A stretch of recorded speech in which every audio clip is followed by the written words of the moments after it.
Estamos muy lejos del proyecto de ley de educación del Gobierno porque consideramos que no entra en los problemas realmente de fondo de la educación.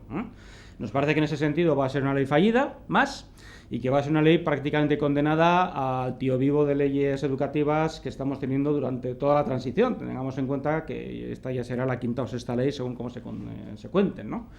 Y no solamente porque sea una ley que van a hacer con muy poco consenso, que eso, bueno, puede tener o no su importancia. Sobre todo, insisto, eso es muy importante para UPyD, porque es una ley de educación que no entra en los problemas de la educación. ¿Y cuáles son los problemas de la educación? Bueno, pues para empezar, que tenemos el índice de fracaso escolar y de abandono escolar temprano más alto de Europa, el doble de la media europea. Tenemos problemas de bajo nivel de conocimientos generales, aunque por supuesto hay grandes diferencias. Ahora hablaré de las diferencias. Y como se ven las pruebas PISA, donde se ve un perfil, digamos, educativo de conocimientos por debajo de la media, aunque no sea escandalosamente bajo, pero sobre todo con poquísimos grupos de alumnos en los grupos de más altos resultados, es decir, con mejores notas, para decirlo coloquialmente.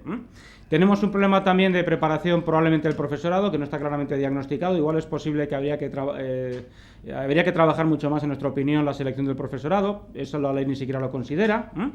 Sigue habiendo grandes diferencias territoriales en resultados educativos, lo cual significa que no hay igualdad de oportunidades. No es lo mismo los resultados educativos en las comunidades del sur, Andalucía, Extremadura, Canarias y de la costa mediterránea, que las del centro y las del norte. Sigue habiendo grandes diferencias y, por cierto, vienen a ser casi las mismas que había hace un siglo. Es decir, el reparto de la educación en 17 sistemas distintos, que es lo que ha ocurrido, no ha ayudado para nada a mejorar la calidad de la educación, y esto nos parece que debería llevar a una reflexión al respecto, ¿no?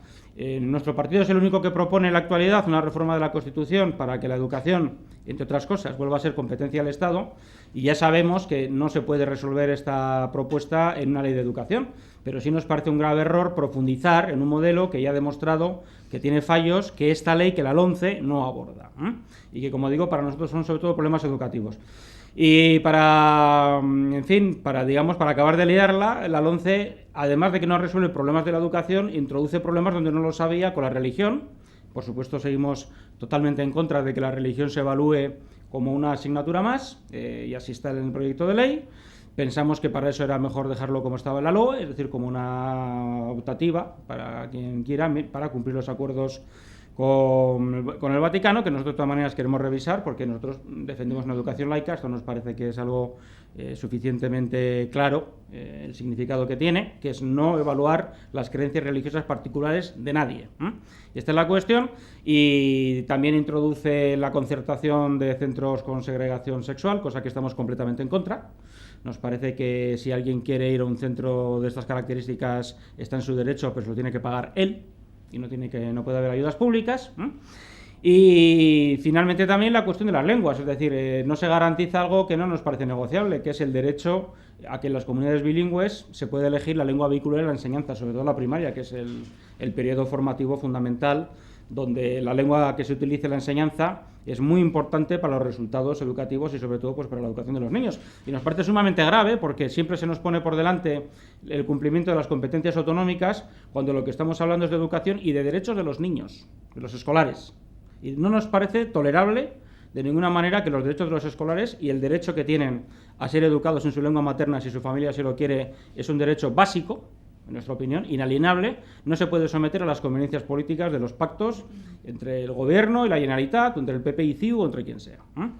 Además, también en la reunión ayer con BER, que fue como de una reunión larga y cordial, pues salieron muchos temas y, claro, apareció el problema de la financiación. Es decir, esta ley tiene algunas cosas interesantes, como por ejemplo el aumentar la competencia entre centros educativos, pero si esa competencia entre centros educativos no está financiada, de tal manera que todos los padres tengan apoyo público para el transporte y los comedores escolares, evidentemente no existe esa posibilidad de elegir centro. Solo podríamos elegir, las familias normales, y más con la crisis, solo podrían elegir el centro más cercano a su casa, ¿no? Bueno, esto lo admitió el Ministerio que era así, pero entonces nos puso el problema de que, claro, con la lucha contra el déficit, pues no se pueden atender este tipo de cosas. Y eso es otro error, porque no podemos pretender hacer una educación de calidad sin ver sus consecuencias financieras. Y no estamos pidiendo que se invierta mucho más dinero del que ya se invierte, sino que se invierta mejor, Y desde luego, en su momento ya propusimos que se derogara en fin, la pérdida de las ayudas a comedores escolares, y ahora otra vez con esta ley vuelve a aparecer la enorme importancia que tiene en un país donde hay además una crisis tan brutal y con un aumento tan grande de la pobreza, el que el Estado tenga un compromiso inequívoco con que la educación no va a ser víctima de la lucha contra el déficit. Que para eso hay otras partidas, como nuestro partido propone, sobre todo lucha contra duplicidades, gastos administrativos inútiles y otras. Y bueno, esto es, por lo tanto, en resumidas cuentas, las grandes diferencias que tenemos con la LOMCE. Vamos a mantener, por lo tanto, nuestra enmienda a la totalidad. Lo que sí hemos quedado con el Gobierno es que, a la hora de hacer enmiendas parciales, en la segunda parte de la tramitación de la ley, pues estamos dispuestos a llegar a acuerdos. Evidentemente, acuerdos que resuelvan algunos problemas que nos parece que pueden mejorar. Si no es así, bueno, pues evidentemente no llegaremos a ningún acuerdo. No estamos dispuestos a regalarle un cheque en blanco en absoluto al Gobierno. Y además, porque ya nos ha demostrado que no nos podemos fiar de él. Ya nos lo demostró en el debate de desahucios, es decir, en que nos propuso y aceptamos un debate público para llegar a acuerdos y al final los acuerdos fueron cero.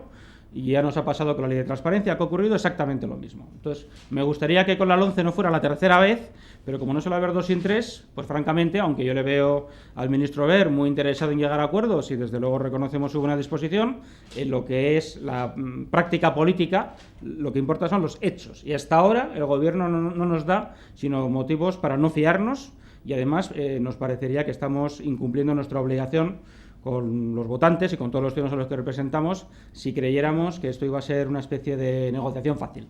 No lo va a ser, estamos demasiado lejos en demasiadas cuestiones.